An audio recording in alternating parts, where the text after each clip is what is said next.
बिस्मिल्लाहिर्रहमानिर्रहीम। नाजरीन, आज हम जानेंगे अमरूद खाने के फ़ायदे और अमरूद खाने से क्या क्या फ़ायदा होता है।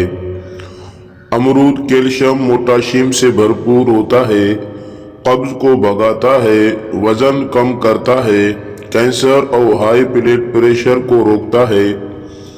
विटामिन ए, बी, सी और आयरन पाया जाता है। दमे में मुफीद है, खांसी में फ़ायदेमंद है। हाजमा बेहतर बनाता है, जिल्द के सेहत के लिए बहुत मुफीद है।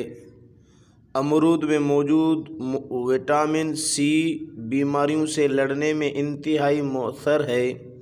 कैंसर और ज़ेबाबतीस से बचाता है, कब्ज़ का मौसर इलाज है। ये थे मुख्तसर जो है अमरूद के फ़ायदे। अमरूद का सीज़न चल रहा था तो मैंने ये मुनासिब समझा कि इसके ऊपर मैं वीडियो बनाऊं और अमरूद के जो है फ़ायदे आप तक पहुंचाऊं। दुआ में याद। अल्लाह हाफिज़।